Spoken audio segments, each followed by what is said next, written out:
proudest day and the proudest time in the seat of a rally car, because that day and that hour and those minutes, I got the bit between my teeth.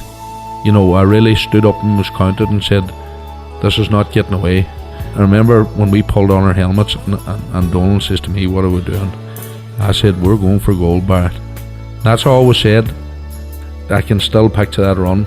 That was just the best run ever.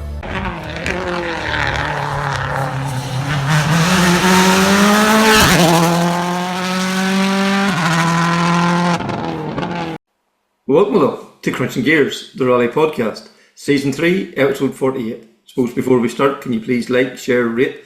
The figures have been fantastic this last few weeks and we're just delighted with all that's going on, so really appreciate that.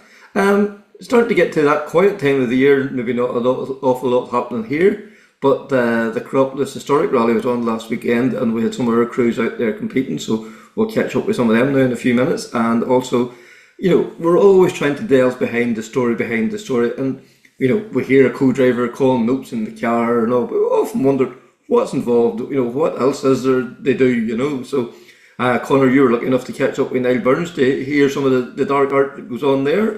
So, but, you know, we're always striving to get, you know, something different, to come up with a wee different twists in the story, and it's always good to get a different angle on things. That's it. Like, you know, we're always keen to find out what goes on behind the scenes. You know, us as rally fans, like, we've been around for a few years at the sport, but there's still bits that we don't know. And again, we're always conscious of people who've maybe recently come to the sport and found rallying and are maybe listening to the podcast and are curious to see, you know, what does an engineer do? What's a car prep person do? What's a co-driver do? What's, you know, the clerk of the course do? So, you know, we thought we'd ask Niall, you know, top line co-driver. Niall's got a huge amount of experience. He's been competing since 2006 at least, and he's been competing all over the place, you know, both locally and internationally as well. And I thought perfect opportunity, would get a chance, you know, to see what actually does go on, not just in the car, but also in the prep work, you know, behind that.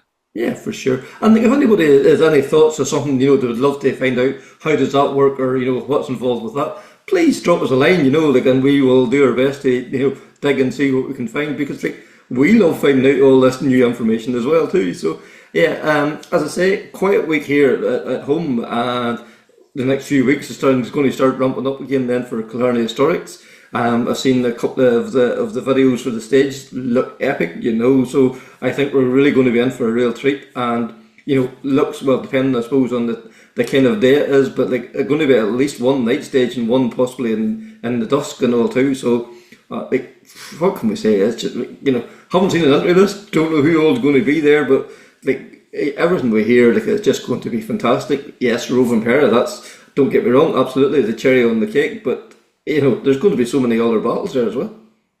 Well, that's it, you too. And, you know, when you hear the likes of Cali Roving Para coming, you kind of hope, as I say, we haven't seen an entry list, but you hope it kind of attracts a few other people who maybe would have been, you know, unsure about going to Killarney. So, you know, hopefully we'll boost the entry list that way. And also, look, time of the year as well. We don't know what the weather's going to do. There's all sorts of horrific predictions for snow next week as it is. So who knows what we could get, you know, when it comes to Killarney, a bit of frost, a bit of black ice, you know, always adds to the drama. That's for sure. And like, you know, we do our best to bang the drum here for historic rallying, and you know how good it is in Ireland, and we've been so lucky. Some of our crews have been out travelling now this year to the European Historic Championship. The last round of it was last weekend there too, and there, you know, there was a bit of local interest there too. So we got a chance to catch up with some of the guys there. Ernie Graham, like, how many times now has he done the European Historic Championship? Come away with second overall in the championship, brilliant. And he also recently competed in the FIA Nations Challenge as well too, and got a silver medal in it, and helped Team GB to, I think it's fourth overall too. So we thought we'd catch up with Ernie and hear his story, and then also Phillip Young, a name that would be familiar to, I suppose, sort of people of our vintage. Highly successful in the 90s, has been away from rallying for a good few years, making a return himself. Peter Dowds went out and done the Acropolis Historic and a BDA escort, you know, so we'll hear their story as well too, which is an absolutely fascinating story, how they got involved and got back again as well too. So first of all, let's hear from Ernie. Ernie, you've had an absolutely fantastic season, culminating in this weekend in the Acropolis Rally. But overall, like, you have to be very happy with the way the season has gone for you. Yeah, we've had a really good season this year. We thought we'd have another go at the European Championship, mainly with their M3, which has been a real joy to drive. And we've had some pretty good runs, and it's been a really great year. We've managed to finish every event, and we've culminated this weekend at Acropolis by finishing runner-up in the championship overall, which I couldn't have believed. We did have a bit of an outside chance of taking the title overall had we beaten Tibor Erde and his Sarah 4 this weekend in the Acropolis. He's pretty good. He's won the Acropolis before in an Evo 10 in the ERC even, so he's pretty experienced in that. And yeah, he really had the measure of us, but we were delighted to finish well enough that we elevated ourselves to runner-up from being third in the championship going into this past weekend. So we're pretty pleased. Yeah, because we've spoken before about the historic championship, and this championship, like the pace is hot and heavy. It's not no soft down rallies or nothing. This is every rally is like tenths of seconds. It's just it can be so close. Like between you all, there's maybe 7-8 guys in nearly in every event. Oh yes, very, very close competition, and these are the big rallies usually from good names from before, great stages. But the people that do it are all experienced, So the nature of this championship isn't so much younger people getting into rallying. But we had Eamon Kelly with us the other weekend as a junior WRC man that did brilliantly, I have to say. But it's more folk that have done rallying for a while and really, can do it well. So it's you're up against it, and but it's a lot of fun to go to different places, all these different challenges from smooth tarmac to smooth gravel in Finland, which we've always enjoyed, to a bit rougher gravel in Greece, but still great fun. Yeah, and like some of the stages you're traversing are like HWRC stages, like the San Remo, Acropolis, Finland. You're using stages that are used, and still to the modern day. Yeah, well, this weekend in particular, just chatting to the organisers, we were on the WRC, Greece stages, so the proper Acropolis ones, and so they're a great challenge, and amazing to be. Sometimes we're looking down from high up in the mountains. You couldn't believe we're way up here and we're going to end up down at the bottom of that valley below in 15 minutes time. And like another event you competed on was the Nations Cup. You helped represent GB. Like that looked an absolutely fantastic event. Like the range of different disciplines that took part over that few days you were away. Yeah, that was an amazing event. We kind of got to it a bit late, I suppose, in a way. We hadn't really planned to do it. Made us a bit busy for the last few weeks, but we thought it only happens every 2 years, and there's an opportunity to be part of Team UK, as they called it. And yeah, I don't think it was very well publicised really before we got there. But when you get there, there's people from dozens of countries, literally, in all sorts of disciplines, from touring cars, sports cars. The Drift Brigade were there, cross cars, and we had from Northern Ireland Mark King with us on auto slalom. He was really good too, and and even e-racing as well. So very competitive. And Formula 4 was a really good guy from the UK in a Formula 4 car. A good chat to him, young fella, 17 years old. And really committed to doing his racing well. That was amazing. Yeah, because you come away with a silver medal, as part of your discipline, but like the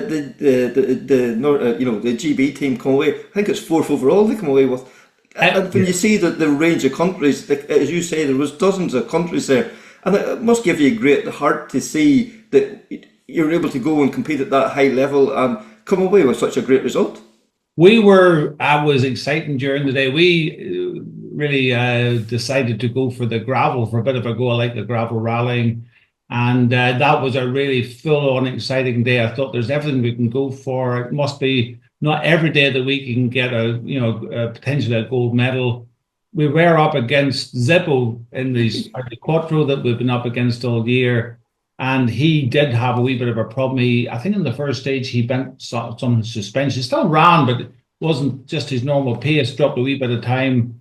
So coming into the last stage, we were a couple of seconds, I think it was, ahead of him. I thought, if we could just keep this round the last stage. But it was like a unique thing because it was all, even though we'd done the stages about an hour away through the countryside, the final stage was a kind of a shootout round the circuit with bits going in through the infield and everything, and all sort of, streamed on the big screens all over the place.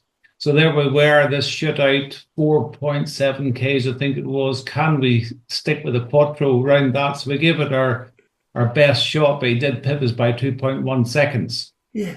And I would say at the start of the weekend, if somebody said you come away with silver, you'd have took it with both hands. Oh, it was absolutely brilliant. It was just the buzz and the razzmatazz. Give you an idea, after the run, in fact, over dinner, we came across a contingent from the FIA, and then amongst that group was none other than Emanuele Pero, a 5 times Le Mans winner, he was telling me.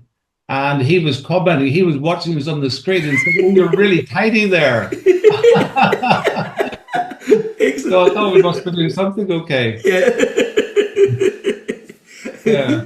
Yeah, and as you say, you've been using the BM and then your Mark II Escort all year, and this Matt's M3. These have really come to the fore this year. We're seeing more of them here in Ireland, and they seem to be a fantastic car. I spoke to him and I spoke to Donna Kelly about them. They just love them. They do seem to be everything you want in a rally car. The noise, the sensation, the everything they do just seems to be really, really good. Yeah, they're a real joy to drive. They're particularly on a lot of the rallies in Europe. They're so well set up for those sort of smooth tarmac roads. And they're relatively easy to drive, power steering and everything. They brake well, they turn in amazingly.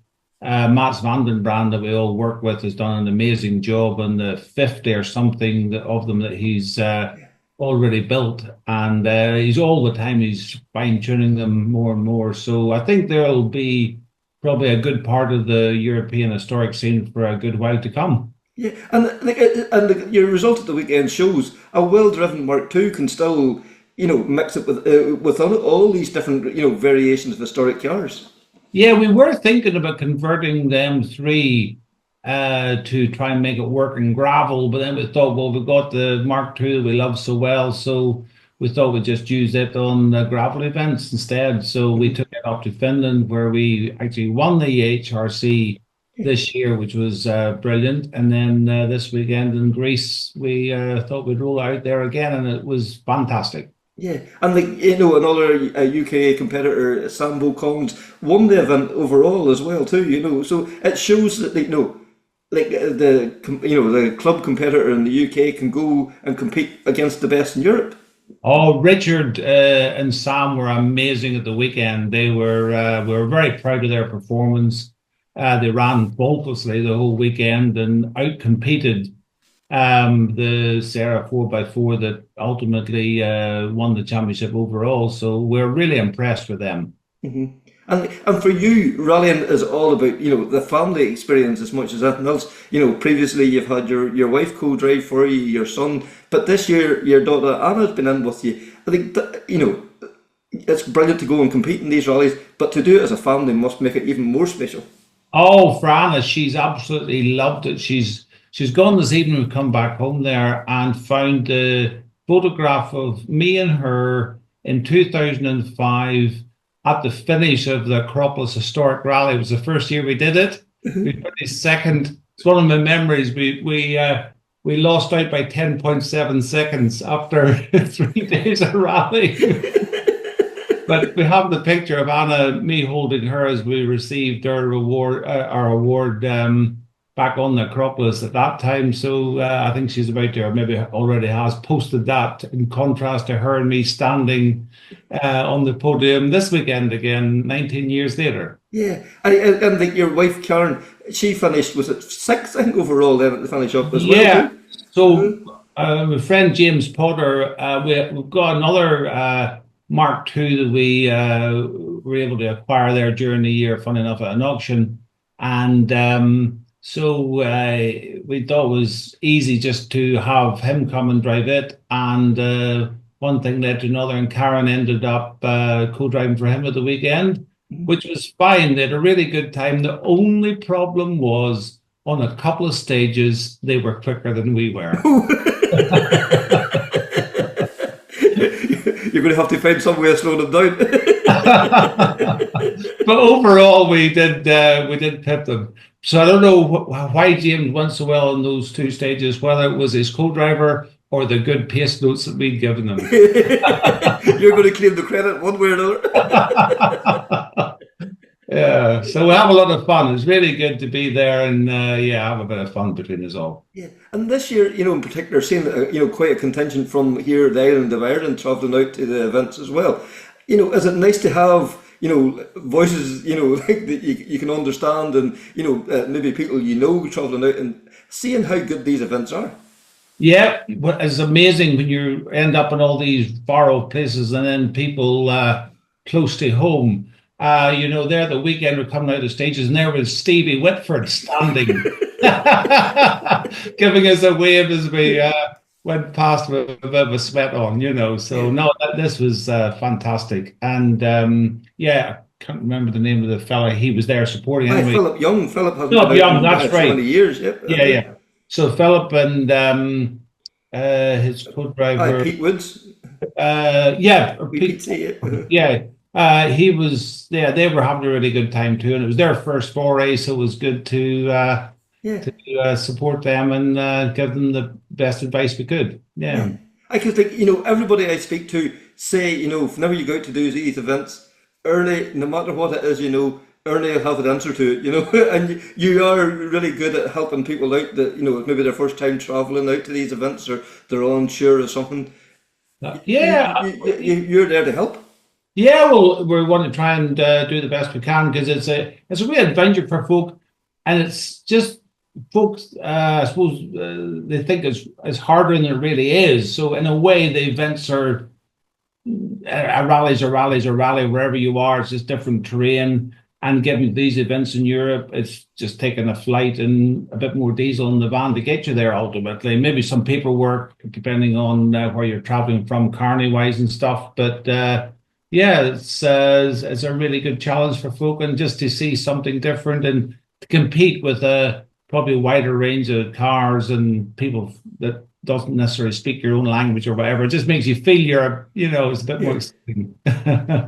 And it is slowly changing here in Ireland. Like before this, historic rallying was nearly like a one-make challenge. It was nearly all Mark IIs.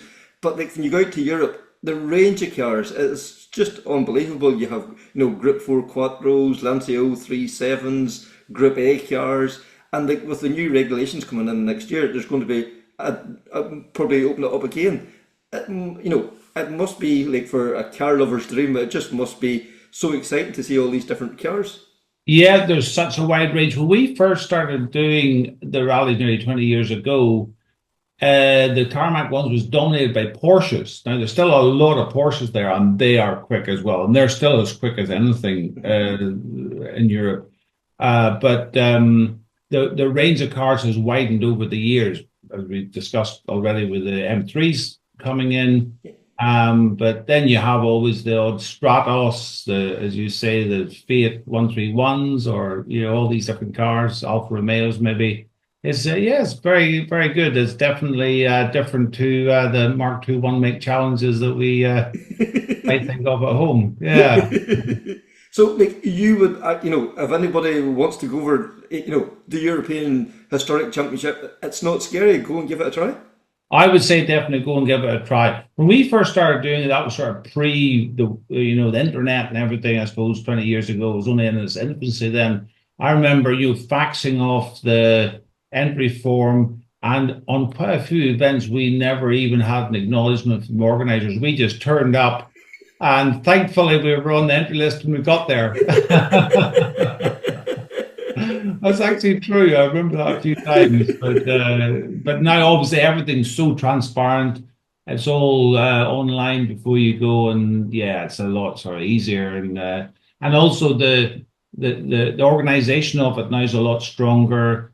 We're delighted that Jimmy Edwards, which most folk in UK rallying would know about, is the coordinator of the championship, and he's done an absolutely brilliant job to kind of improve communication, make it very, very competitor friendly. He keeps saying, and we want to make this fun, which was a different, not a message you would normally hear coming out of the FIA, but for historic rallying, it's really, really good. I feel there is a good sense of community that everybody's that he's engendering amongst all the competitors, and people really appreciate that. Yeah, because he seems to really push. He wants the car 1 to compete, but he wants the car 51 or 81 to compete as well. He loves the story of the guy maybe in like a wee Skoda Favorite or something, running the car 62 or something. He just loves those wee stories, and he puts them on social media, and they get as much attention as anybody. It's absolutely fantastic. Everybody's the same as far as Jimmy is concerned.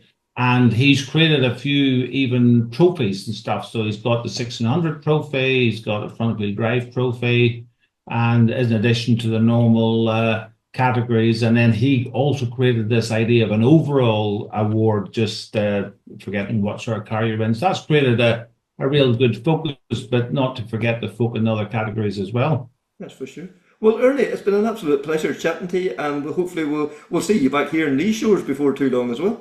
Still love the rallies in Ireland, and also all those gravel ones in Wales as well, mind you. So it's always, we're spoiled for choice. Phillip Young made a return to the driving seat after 20 plus years. Phillip, it's been a while since you sat in the rally car. Yes, Cam, 30 years since I was in a Mark II Escort back in the days. Yes, and only for Peter Dowds getting me back into that seat again to see what we could do together. It was very interesting, and we went the whole way to Greece to do it. So, again, compliments to Peter and the team to get us all there together, to be fair. Yeah, because, anybody else that hadn't sat in the rally car for so long, they might have done a track event or, done some small local event. But no, let's go to Greece. I suppose, why not?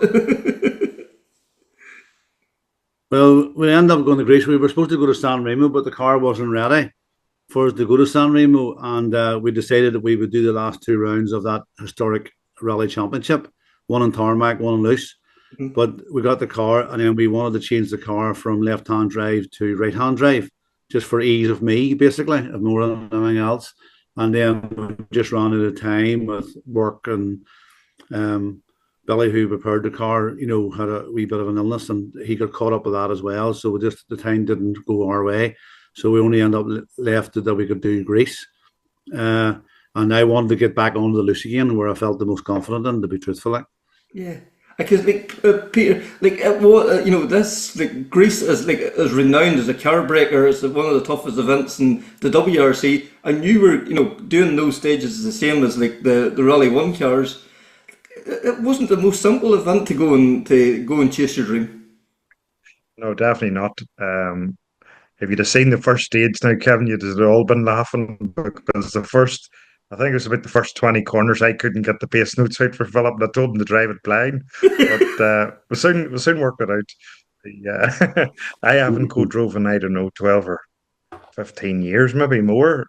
And again, it was a big challenge for me to try and make it all work. But no, we plugged away at it ourselves, and we knew not to go too reckless at the start, and we sort of said to ourselves, we'll go at a fast recce pace, is how we sort of described it. And we sort of said, right, if we do the fast recce, we shouldn't be too far away, I'd reckon the motor, there's some massive boulders in those corners, and you're going into some of them, and some of it's really smooth, like Wales. And we actually sort of made a few notes and said, right, this one here's like Wales in places, and then it gets more dangerous and, big bits of rough. But no, brilliant, some experience. And a lot of the Greek people were telling us that they stages were iconic. They're 50 years used, and this is this and that's that, and like unbelievable. Us two plonkers from Belfast sure rocked up there to go rallying after so long. But no, we got a team of boys together, like, and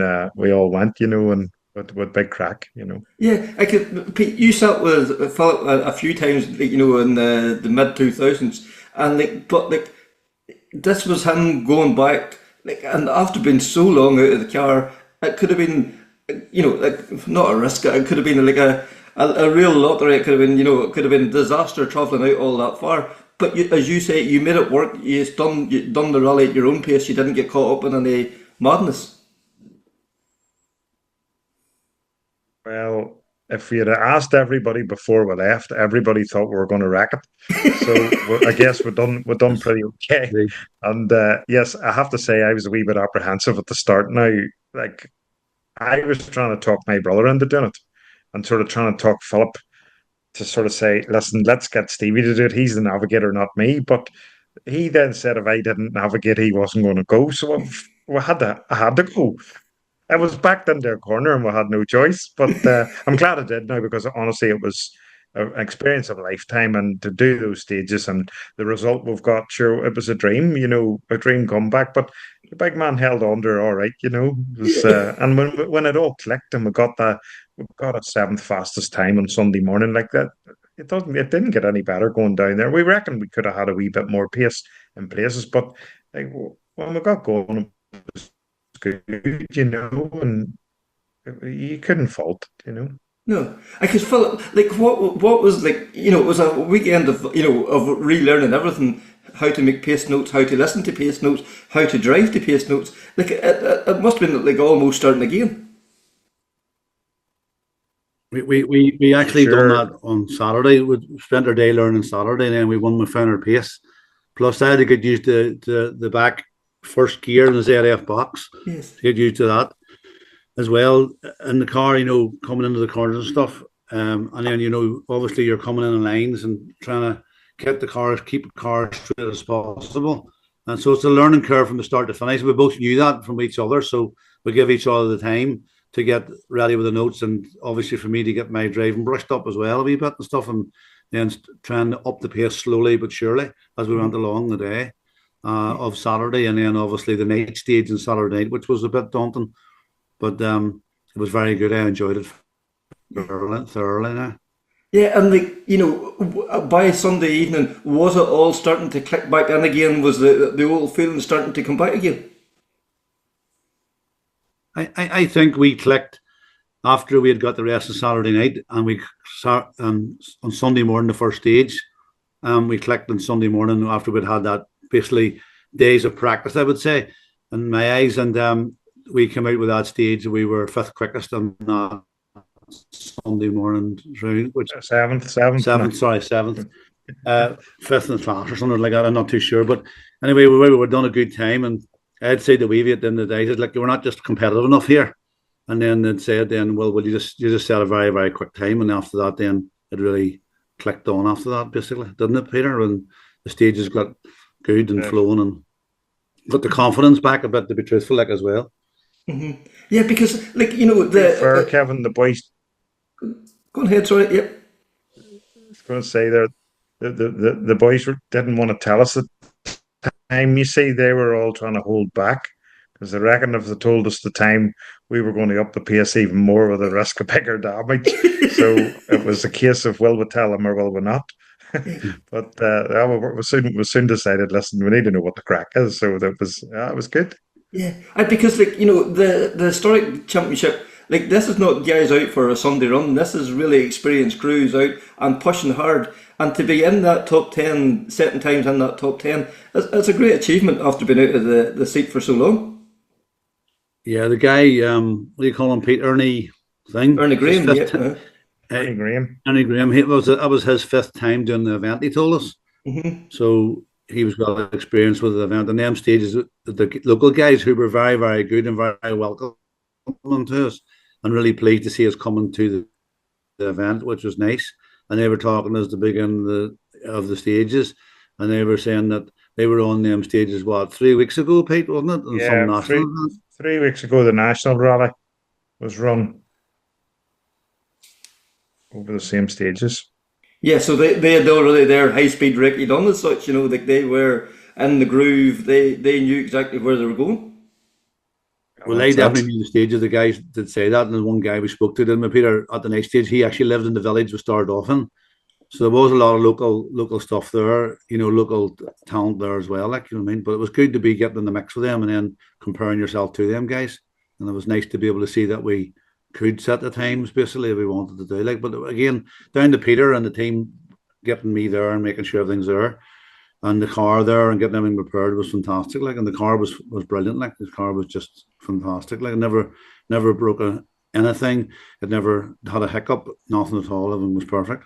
Yeah, and you talk about the team, like this wasn't just the two of you, there's a lot of people involved in this too, and I'm sure you want to give them a shout out, obviously, as well. Oh, aye, for Go sure. ahead, Peter. For sure.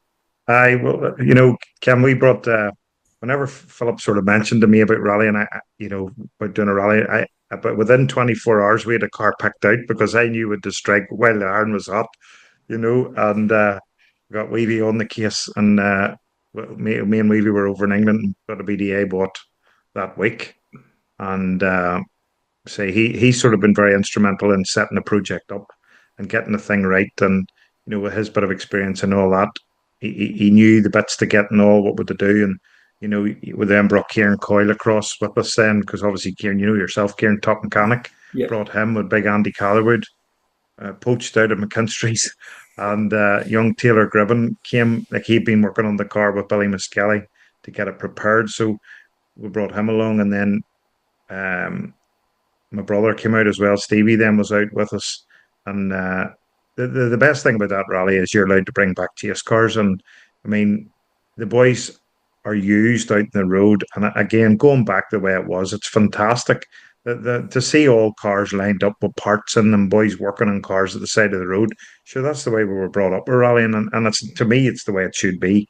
It was fantastic. Everybody cracked in. We run 2 chase cars, and we had everything with us, so we were well prepared, and the boys were all there cheering us on. They had the drinks ready, they had the food ready. It was fantastic, So for sure, without them, we couldn't have done what we did. Yeah, like Philip, it was just a real throwback to the way rallying was. Like, obviously, yes, you want to be competitive, but there was a bit of fun, a bit of crack with it as well. Yeah, the whole thing was for the crack and for the fun, anyway, to be honest, yeah. And my boys came with me as well, and their friends, and it was really good, like a big family thing as well for me, as well as Peter's family had been there as well, and all the boys that we know from rallying in the past. And it was for a bit of crack, and it was just nice to see that we could be competitive as well. Yeah. So we could, and get it back to where we needed to be. But yes, it was really, really good experience, and to go and do. I remember Stephen Finlay and Robbie Philpott going to do Acropolis way back in the Michelin Pilot days, and that's what reminded me back. And even Robbie Philpott was on the Texan with us and watching us in times, and the people that has responded to us all over the weekend and to Peter and the Facebook and everything else has been phenomenal. Like, everybody coming back in with comments and wishing us well and hoping we do well and all the rest of it. So yeah, because back in the 90s, you were like a hero from the north. You were over there competing in the BRC. You were doing rounds of the Northern Ireland Championship, rounds of the Irish Championship, and you were putting in some fantastic results against really, really good competitors. A few weeks ago we celebrated the Formula 2 weekends. Gwandolph Evans, Mark Higgins, all those guys. You were there in the mix with all those guys all those years ago. Yes, and we're up giving them, when Donald Kelly invited us up, and Rory invited us up, me and Peter and all, and we're up giving them lots of stick about it. So we were, and Donald Kelly's placed the tables. He entertained us and done a lovely job for us up there with all what he done, and it was great to meet all them people again and be involved in that. And Ed said then to them guys, we were going to do a rally, and they were all saying, are you mad to go and do the Acropolis? So hard. And I said, well, sure, we'll go for the crack and see what happens. And that's exactly what we had sort of done. And I wanted to be on the loose because I really like the loose, as you know. I always like the loose, and way more so than the tarmac. But there we are. That's what happened. Yeah, because as we said at the start, this was no small undertaking. Even to get the car out there, that's not an easy task either. It's a whole continent to cross before you get to the Greece to do the Acropolis. Well, now that was the challenge, Kevin, because we sort of thought, well, we'll wing it, well, we'll not. And I knew then we had to start thinking about carnies and stuff like that for the van. Like even the van, we used my van that we used for the micro challenge, and it hadn't been completely finished before we left, because we have always had plans to do that van up for the micro challenge, have all the stuff on it. But again, it was to be done over the winter now. But then we decided we're going to Acropolis. We knew we needed lighting, generator, we needed tools, parts, everything loaded. So it was all hands on deck last week to try and get it finished. Never mind the car ready, the trailer loaded and left, But we got the whole thing pushed away last Friday, and it arrived in Athens to my absolute surprise on Tuesday morning without a hiccup.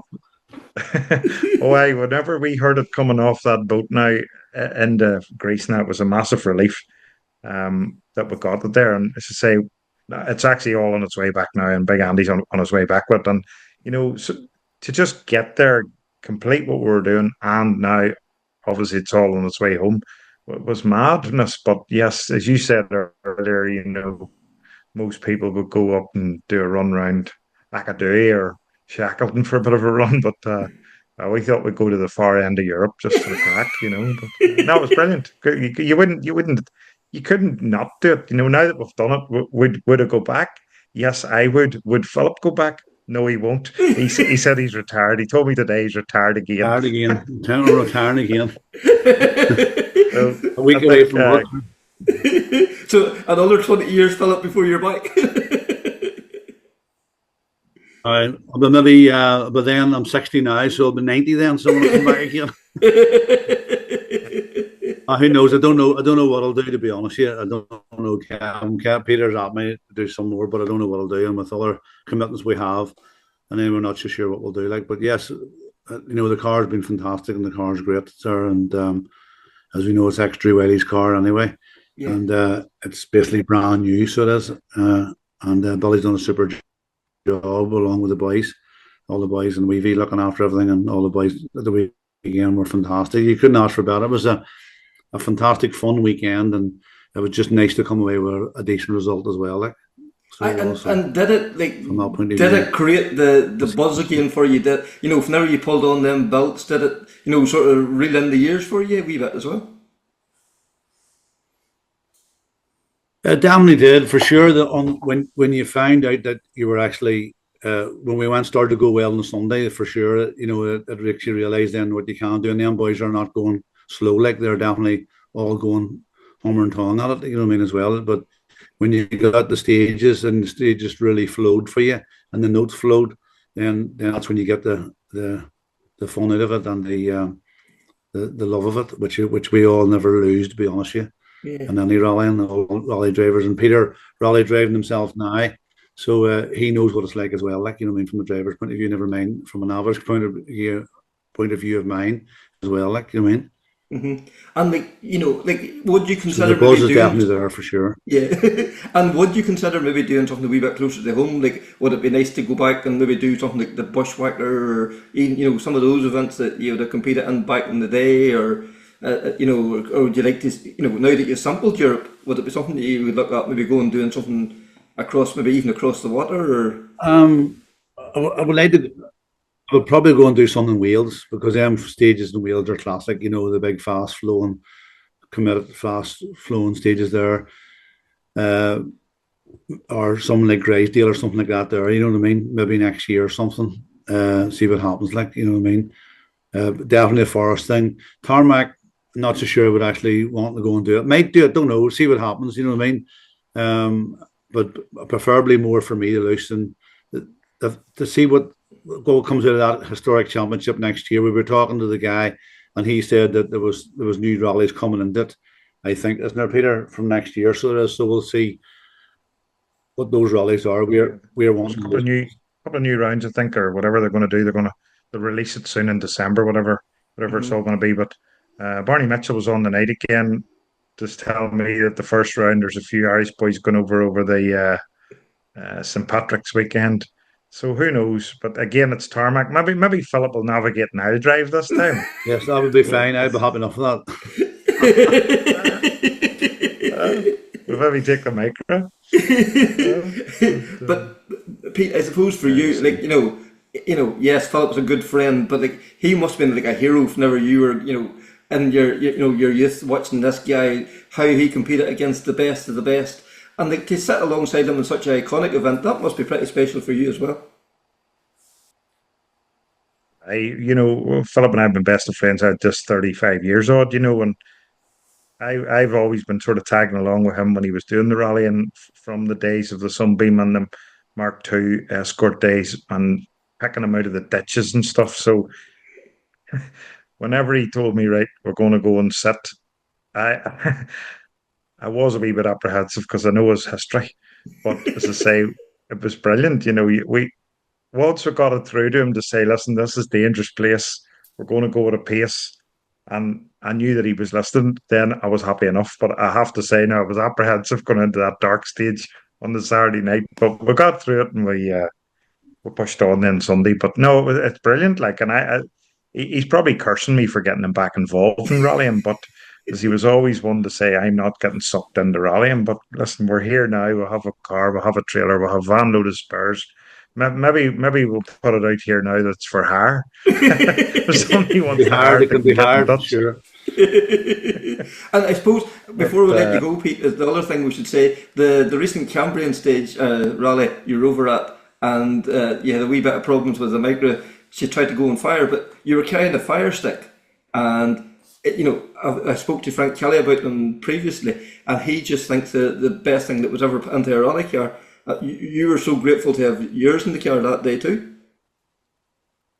For sure, Kevin. Like obviously, I did the Roger Albert Clark with DG and Brian Crawford, and they used it to help a boy put a BDA escort out. And from that day forward, I have them at home. I have them in my work. I have them in the motorhome. I have them in the service van. And I have it in the rally car. And I told the boys in Greece, car 16 was completely gutted on the Saturday, and they didn't know anything about the fire stick. And when I was explaining to them, showed them what it was, I wouldn't be without it now. It was very fast to put the fire out in the micro. Now it was sort of my fault. I drove on and broke the gearbox, and I didn't want to get stuck in the woods, so I drove on till it absolutely expired. Like so. That's when the oil came out on the exhaust and set it on fire. But fire stick out, bang, out it went, and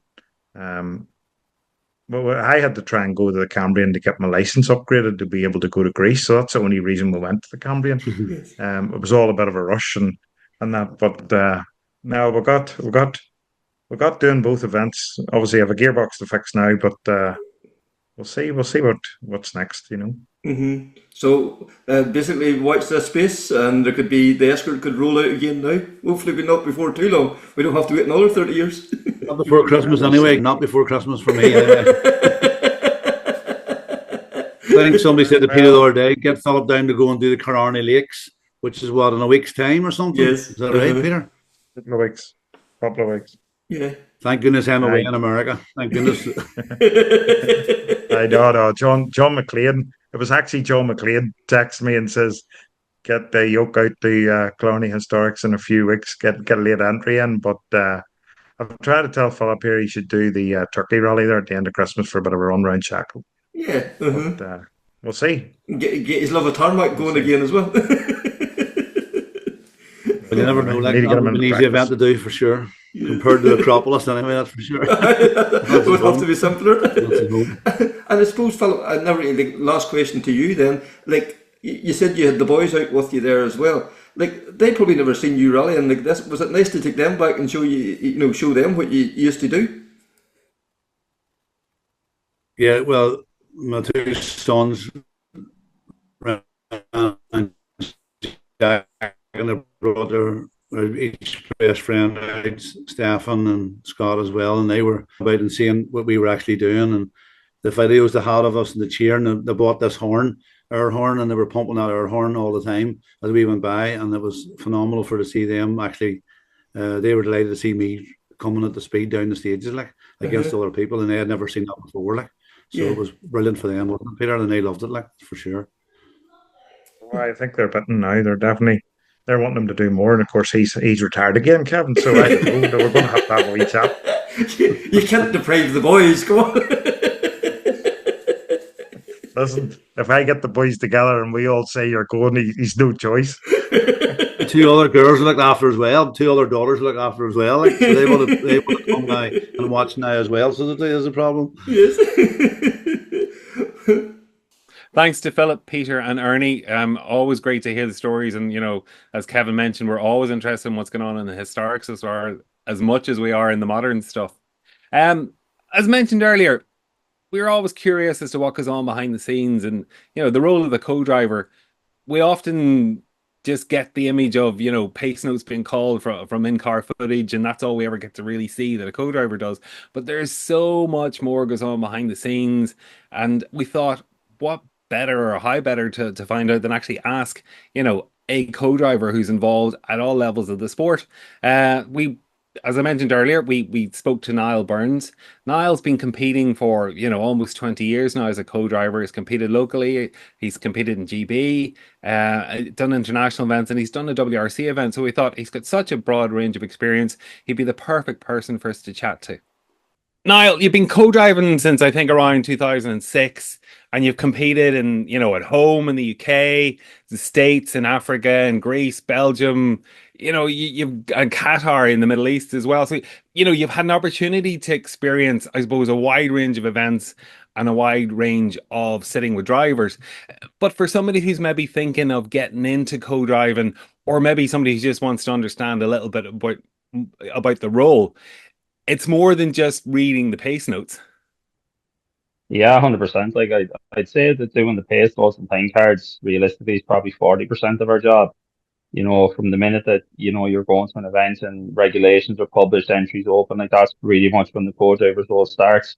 Like you have to understand the regulations, as you mentioned there, like different countries, you have to understand the different rules between different countries, like just the country you mentioned there, like America, they don't run under FIA rule and they have a separate rule under ARA. Their rules are quite different. As a co-driver, you have to understand all that.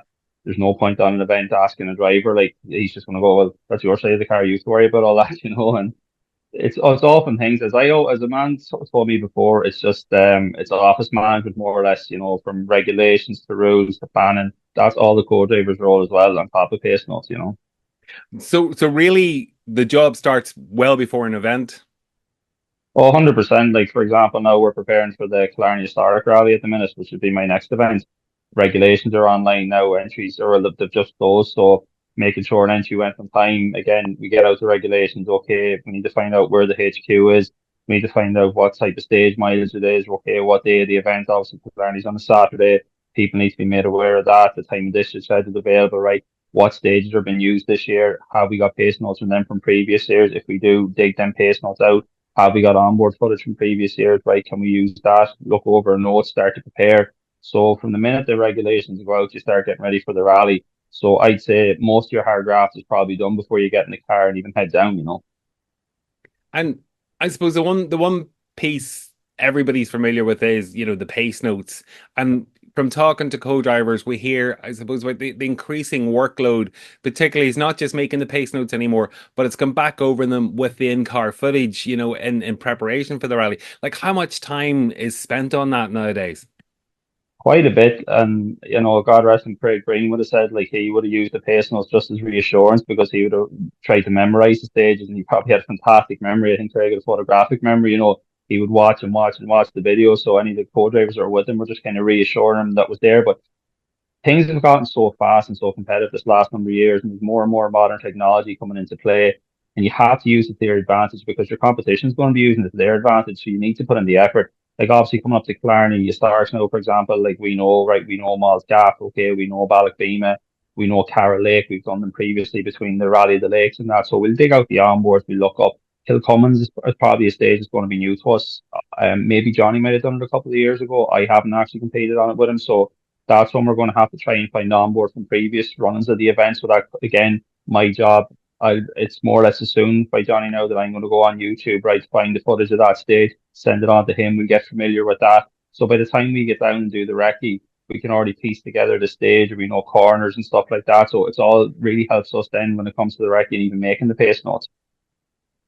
And when you look back, or I look there at your EWRC career, listed out there, and you've sat with a variety of drivers. How difficult it is it jumping in with somebody new that you've maybe not really, had any connection to before? To be honest with you, I've always been kind of quite fortunate there. Like, it's me calling pace notes. There's a right, there's a left, there's a distance. What number, or what, if it's a 1 to 9, 1 to 6, 6 to 1, 9 to 1. I kind of don't hone in on that too much. I just know there's a right, there's a left and distance, and I've been fortunate. I've been well able to adapt. Most recently, I done Rally Greece there with Hamid Al-Wabi. He had a very demanding pace note system where I could have had maybe 3 lines of pace notes for one corner. There was so much detail in them. And Hamid actually flew into Ireland, and we done some recce practice just before we even went to the event, even to the pre-event test, because he felt so strongly about getting this note system dialed in. So we were actually wrecking stages in Donegal before we even went to the pre-event test. And again, Hamid would have been former WRC driver back in the day with Subaru. Like, it just shows the effort that them boys go into in their notes. And it was quite hard to actually adapt to that system, to be honest. It took me a while to get my head around, because there were certain wee things that he would use, like, into me, in most boys' notes I call for, would be the car stays in line or in on the apex. We're into him as an actual distance. And he wanted me to pause in certain places where I wouldn't have been used to. So it took wee bit of gelling, but again, with the amount of effort and hours we put into it, it worked. And, it did work out in the event, thank God. Yeah, like, as we see some drivers, like an awful lot of detail, like you mentioned there about Hamid and stuff. And from your own point of view, when you're particularly on a busy stage with a lot of notes, like, how do you kind of regulate your tone, regulate your breathing? Is that something you just learn over time, or? Pace notes is all really down to practice, and the more you do it, the more you go. Like, I've done it so many years now, and I kind of developed this thing where I kind of have a pitch tone. A lot of my drivers always kind of say that, where I'll be very kind of calm and call, like, as I'm going, but when I know there's something tight coming up, I just emphasize it, or my voice pitch will raise slightly a bit, so they know by the emphasis of my voice, right, this is coming into a tight section, a fast section, things like that. It's just be things that kind of develop myself over time. And from working with drivers too, because as you mentioned, I have worked with a few, and they all kind of suggest different things that they liked in their notes. And I've been able to bring that to other drivers as well. And some goes, oh, who did you do that with before? I go, I like that. We should start using that more. So pace notes is already down to experience. The more you do it, the more. For any young co-drivers coming up, I would always say too, thankfully your pace note providers now, like, they provide like DVDs of pace notes and stuff, and they even get sets of notes off a pace note provider and put it onto like a YouTube video of a stage or something and call it that speed. It just gets you used to seeing how fast you have to call notes and stuff at speed, and things like that. So it can give you an idea like how quick your tone has to be. It's a good way of practicing for younger co-drivers too. And if you're sitting with somebody in a historic event, or you're in a WRC event, or a Irish tarmac event, depending on whether you're in an R5, an R2, or a historic car stuff, do you have to kind of adjust your calling to the speed of the car and stuff? I presume you do. It's just getting in a rhythm earlier on, and like, I suppose, like, obviously, look, there are 5 cars stuff to say maybe someone's in like a wee front wheel drive Fiesta or something like that. Obviously there is a big difference in speed, but I think it's just getting into sync with the driver, and as the car goes, you kind of get a rhythm going very very early on with the driver, and it's dictated by the driver as well, because you have some drivers and they'll want like certain wee things, like, oh, push me on here, or the last bit to say, right, I want you 2 corners ahead, or I want this. Have a discussion with the driver before the rally, right? What way do you want your note system called? Is there anything particular you want in your notes?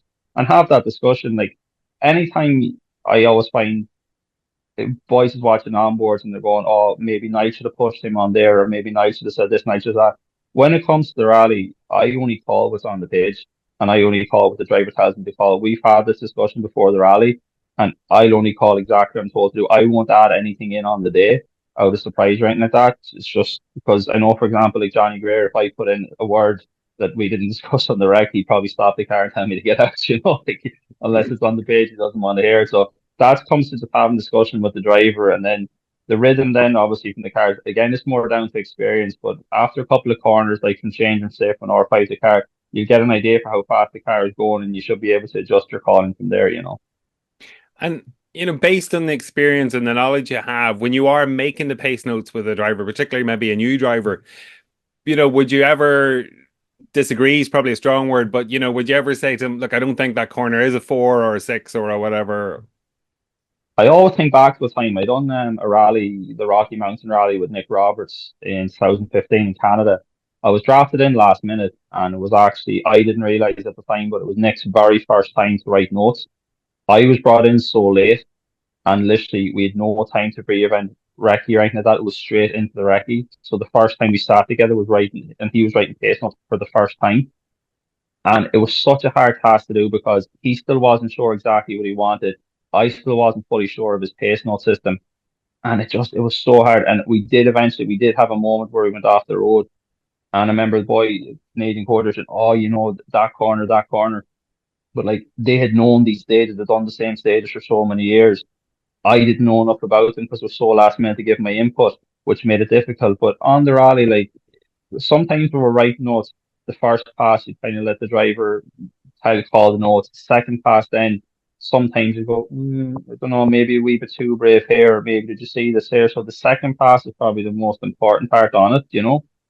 I'd probably give a lot of feedback more so on the second pass. Fortunately, like for the likes of Ireland, we have 3 passes. So normally you'd go the first pass, driver would say to me, second pass, I give a wee bit of feedback. Third pass, there should be no real discussion. You should just flow through. And then obviously we're all recording our recce's now, which is what some people know, some people don't know. We'd record the recce as well. So back in the evening time, we go back over again, and we could do it 2 or 3 times, and there probably could be more discussions then. I've often spent maybe 2 or 3 hours on a video after a rally where we could just be looking at 2 or 3 separate corners. But there's always that going to be going on, because you could go around the same corner and re-note it 4 or 5 times, or you could see it a different way, you could note it a different way, and you just have to get to a happy medium with it. And we saw last year Scott Martin, what do you call it, left his pace notes behind at one of the time controls. And fair play to him. It shows how highly organized he was, that he had everything scanned in and on his phone, that he was able to still continue. Like, from your own experience, could you see how easy something like that is, that could happen? Yeah, like I suppose we're fortunate enough and that anytime I'm just in a rhythm now that as soon as I get to the end of the stage, that my pace notebook goes into a certain compartment in my bag, it's zipped. That's just something I get into. One thing that probably people don't realize as well is in the Rally 1 cars, the co-drivers aren't actually allowed to carry navigator bags to save weight. It's actually a wee shelf. So when he probably got out there, he just kept his pace notebook in his hand. He actually didn't have time to adjust it in the car. But after, like, again, I wouldn't have the experience at WRC level compared to like most of the guys from this country, like James Fulton, Aaron Johnson. But from what I've seen there, even the last event in Greece, you have so many people communicating with you on a road section. When you get to the end of the stage, you're going to have an engineer looking for a picture of the console to make sure temperatures are okay. They're going to be wanting feedback on how the tires work. If you had a fuel stop coming up, they're going to want to know, right, what fuel is currently in the car. We need to adjust this. You could have, by the time you get to the end of the stage, you could have 5 or 6, 10 messages maybe. All that's going on. And then on top of that, then he gets a bad time. Like, it's so easy to forget yourself in that role. But again, he really proves how important it is to have your digital copy as well, because that was the savior. And to be fair, the fact that he actually called Elfman's notes off the phone for the very next stage, you got to give them hand credit. He's top of his game, Scott. Yeah, like I have to say, it was extremely impressive. And had you not been told he had no pace notebook, you wouldn't really have been able to tell. No, but these guys are at the top of their game, and like top WRC co-drivers, like I don't think they get enough recognition for like how important their job is, but how much pressure these guys are under. Like again, I seen it firsthand in Greece, like the temperature in Greece and how fast these guys were going and how much information like they were going, the speeds they were traveling, and how much things they had to deal with. You know, okay, we're always going, co-drivers are always going to be in the background to the driver, they're the star, but the work effort and the amount of hours these guys do behind the scenes, it's really, really impressive. And again, the recognition is not there for them. So no, they should be getting more of that, especially at that level. And you've broadened your experience. You've gone internationally to get as much experience as possible to to improve your knowledge and your experience. how do you go about getting those international drives? Like, how do you, kind of make that connection with someone that they're willing to trust? Not only somebody that's unknown to them, but somebody that's maybe sat or never maybe competed in that country before. To be honest with you, a lot of it's just taking chances. Like I was very fortunate that in 2009 I teamed up with Joe McGonigal, and he was looking for someone for a BRC program the following year. And it's kind of from there, like I done the full British Rally Championship in 2010, and then it's just getting talking to lads, I suppose, and around the circle and stuff like that. And again, I just put myself out there all the time, and you kind of have to love the sport too. Like I kind of just love going to new places, new rallies, and like I remember getting even the phone call around to go to South Africa. It was actually Killian Duffy rang me out of the blue, and he just says, Niall, what have you planned for the next month? And I said, not really. He says, look, I've Ashley Hay Smith on the phone here. He's looking for someone to do Toyota Cape Rally. I think this might have been when 2000 and maybe 15 or 16 time. And I said, Jesus, yeah, South Africa, Cape Town, wow. And I was just like, right, straight away, maps are out, right, where's this rally? How do I piece this together? Okay, get the rigs out, plan it. I get a real kick out of that and pre-plan the rally, like everything. And especially, it just goes back into preparation again. Like there was a thing with South Africa in certain places, like everything's not readily available, especially when you're rallying an R2 Fiesta. So it was silly wee things like, right, where's the nearest port supplier? If we're out here, how close by? Where's the nearest fuel station? Piecing all that together. So by the time I got to the rally, I kind of had as much information gathered as possible. And when the teams say that, they kind of go, "Oh, Jesus, right, this guy's organized." That word travels then because all it takes is that thing to say, "Oh, look, we got this guy over, and he was very organized." Word of mouth then gets on to someone else, and then all of a sudden they're in contact with you. So like your pre-event preparation that we discussed at the start, like that will make you stand out, but it doesn't go unnoticed. And I think that's kind of sort of helped me as well to get so many seats, especially in so many different countries, because that has gone round that I do this work, and it has helped me personally get around. And that's what I'd say to any young co-driver coming out. The pre-event preparation, all that's vitally important because it makes you stand out between one co-driver and the next. How much detail and how much work you're willing to put in. And for anybody listening to this that's maybe thinking of becoming a co-driver or has started out or is beginning, in the early stages of their co-driving career, what advice or what tips would you give them? Don't be afraid to ask current co-drivers. Like anyone in the south of the country at the minute, so fortunate that I know Paul Nagel, Mikey Galvin, the guys are holding a co-driver talk night, I think towards the end of this month. Go to talks like that when they're on, like seek advice from boys that's been there before. Like, I've been very fortunate, like I'd be quite good friends with Paddy Robinson, Rory Kennedy, Paul Kiley. I reached out to them guys as I was going up for advice and tips, and they were always more than willing to help me out, and I have to give them credit. Like I probably really annoyed these guys, but I was just like a sponge soaking up all the information. But I think the biggest thing for co-driving is you really have to love the art of being a co-driver. It is a skill in itself, like from perfecting how you write your pace notes, perfecting how you do your pre-event preparation, all that type of stuff. You do have to kind of love that side of the task. And it is a fantastic role to get involved in. And look, I've been quite fortunate. Like I'm doing this since I'm 16. I started off, I didn't know where it was going to take me, and I've traveled the world with it, and it's such a fantastic sport. You're going to meet so many good people. You're going to make so many good memories. By all means, anyone looking to get involved in it, seek out other co-drivers, join your local motor club, get talking to us. And again, I don't think there's any of us that's competing this many years that wouldn't give on any advice to a younger co-driver coming up or help them out. And now, in your career to date, has there been a standout highlight or standout moment for you?